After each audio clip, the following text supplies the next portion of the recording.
Ladies and gentlemen, my name's Paul, hopefully having an amazing day. By golly gosh, despite the fact that the year is almost at a close, there is still an awful lot of stuff happening in the world of technology. And there's a couple of very interesting stories that have been floating around the internet that I want to discuss with you guys. Firstly is Intel, who have accidentally confirmed various details of Meteor Lake, and we also have Nvidia and the RTX 40M, as well as some very interesting bits and bobs that I'm going to be throwing in for good measure. And of course, we're going to get into all of this after this message from the video's sponsor. If you're running a copy of Windows 10 which isn't activated, of course, not only do you have to worry about the missing customization options, but there's also that annoying Windows desktop watermark reminding you to activate. Today's video is sponsored by WhoKeys.com, and they've an excellent price on Windows 10 Professional as well as Home keys. Yeah, and they also of course sell games. I've bought a few Windows 10 keys with my own personal account to test everything was legit and worked in preparation for this sponsored video. You can pick up one of their keys for 25% off using the coupon code RGT in the checkout. There's links to their website in the video description. Also, if you're building a few systems, there's bundles available too.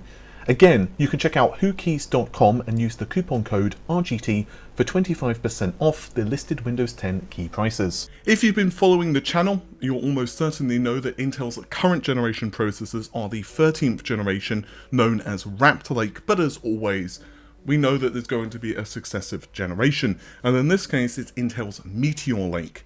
For quite some time, we've been hearing some details of the processor which have leaked. One very intriguing diagram of the socket was actually leaked by BenchLife, and it seems to indicate that the 1851 socket is physically identical to what we have with Alder Lake. Now you can also notice something quite interesting. You'll see Arrow Lake as well as Meteor Lake S in the BenchLife diagram is confirmed to basically be utilizing the same socket, and ADL as well as Raptor Lake are being confirmed. Well, when I say confirmed, we already know they utilize the same socket. So technically speaking, the next generation parts, the 14th generation as well as the 15th generation processors, should utilize the same socket. Well, let's fast forward to today's news, where basically Computer Base were actually quite based and were digging through Intel's website, and through the sitemap they managed to figure out some very interesting data. Now, this is not supposed to be documents or, information which is available to the public. So I imagine that, let's say for sake of discussion, we were like a motherboard vendor like Asus or MSI, we would have a lot more information here, but some intriguing information can still be ascertained. So one thing we know is that this does confirm LGA 1851, at least according to Intel's website. Of course, it's possible that this could be misinformation, but it's very unlikely.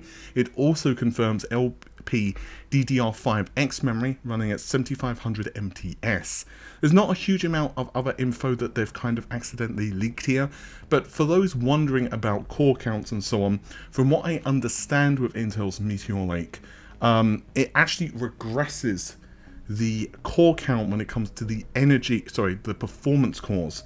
So the performance cores are going to go down to 6 performance cores, which I believe are based on Redwood, and 16 energy efficient cores. So that's a 6 plus 16, with Crestmont being the energy efficient, and then Arrow Lake is going to be 8/16, with Lion Cove and Skymont pulling the duties respectively. I have heard as well that Arrow Lake is significantly higher in IPC, but I'm trying to fill out a couple of blanks at the moment because I'm getting a little bit of mixed information concerning the release schedules. Moving on though, there's another interesting story from Intel, and this one concerns the non-K processors. I'm going to just go over this kind of briefly, but ChiliDog on Twitter has released some interesting slides. Now again, of course, at the end of the day, this information could be false, but they've had a pretty good track record so far to my understanding. So the 13900, the 13700, 600, 500 and finally the 400 have all had benchmark data leaked. This is utilizing Cinebench, and you can see that the single core, we're looking at 10 to 3% depending on the SKU, with the 13500 being only a couple of percent higher than the 12500. Meanwhile, the 13900 for multi-core is significantly higher, with 53% for multi-core, and the 13500 is 64% faster. But that is of course because of the additional cores, so obviously when you're adding in all of those extra cores, it does make quite a difference in performance. Now let's switch to the RTX 40M. I know many folks are starting to get into laptop gaming, and honestly, laptop GPUs now are really fast and they can act really well as a desktop replacement, especially for gaming, especially helpful if you're in like a smaller flat or you need to do gaming on the move. Plus also it just acts as a workstation. So the RTX 40 series of GPUs is allegedly pretty energy efficient from what I've been hearing, but Momomo on Twitter has actually leaked several very intriguing aspects of the upcoming launch. So the RTX 4090 is 16GB of memory, the 4080 is 12GB of memory, whereas the 4070 and 60 seem to only be outfitted with 8GB of memory total. For what it's worth, I've heard that the RTX 4090 is roughly the equivalent of RTX 4070/4070 Ti desktop, but I've only heard that from one source, so I'm not super confident in the performance figures. And of course, it's also going to depend A, on the application itself, and B, what form factor and so on for the actual laptop, because let's face it, some laptop designs are, well, let's say kind of shocking, and they don't adequately cool the GPU, and obviously, temperatures don't exactly, do the GPU too good. But I am also hearing from someone else that in terms of energy efficiency, it actually is more energy efficient, the lower end models I mean of course, than N33. So it's going to be interesting whether that's the case or not, because it's contrary to what I'd heard initially. The N33 was considerably more energy efficient. So there's just a little bit of conflicting information there. I'm going to be very interested to see what happens on the mobile form factor side of things. Again, it's not something necessarily that I use all the time.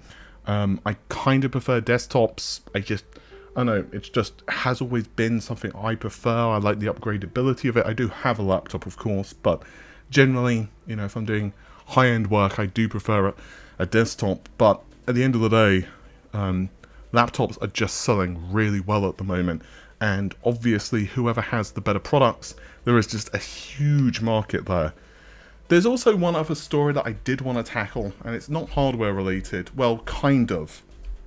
And this has been doing the rounds on several websites actually, and I think a lot of folks are surprised about it, and it's Returnal.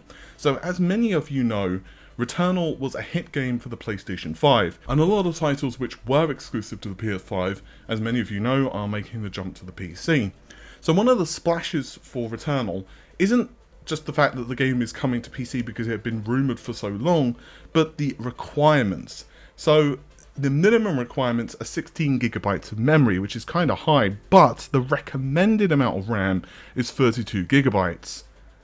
Which is really high. I mean, if you compare this to, let's say, Microsoft Flight Simulator, Red Dead Redemption, something like Cyberpunk, those are just a few games which are really demanding. This is higher than that. So what the hell's going on? Well, I'm sure most of you probably have figured it out, and it's just the fact that the system itself or rather the game itself, was designed around the PlayStation 5's I/O.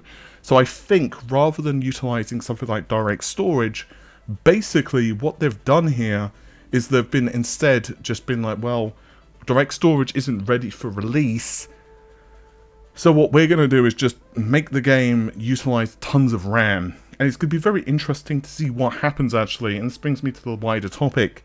It's going to be very interesting to see what happens when direct storage starts to become a much bigger part of PC gaming. Because obviously at the end of the day, one thing you could do is just, well, do what they did here and just bump up the amount of RAM that's required. So you could still require, let's say, an SSD, an NVMe SSD, but obviously, the Windows I/O default is not as fast pulling data from the SSD as something like direct storage.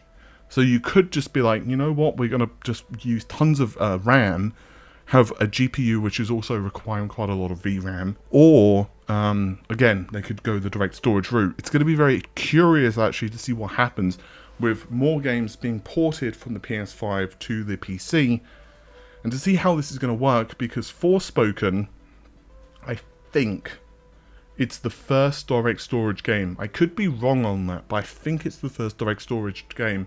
And Nvidia just released some drivers. I don't remember the revision, but they released some drivers which basically supports RTX IO, which basically is pretty much the same thing. It decompresses data on the GPU. So it's going to be very interesting to see how all of this plays out for PC gamers. I hope that direct storage really takes off for PC gaming, because it does have a ton of uses, just basically making games load faster. And at the end of the day, when we have these vastly connected worlds, something has to give. There are a lot of issues, I think, at the moment with PC. Obviously, Unreal Engine with the compiler, the shader compiling. That's something obviously that hopefully will improve with UE5. But I'm going to be very interested, because a PC at the end of the day has just crap tons more compute potential than a PS5. Like, it's just leagues faster. RTX 4090 just stomps on a PS5 from great heights. And obviously the CPUs are significantly faster as well, with more cores, higher IPC. But there is definitely some advantages to the operating system and integrated nature of a PS5 or an Xbox. So with any luck, we start to really see games developers take advantage of direct storage. With that said, guys, hopefully you've enjoyed the video, and I'll see you soon. Take care of yourselves. Bye for now.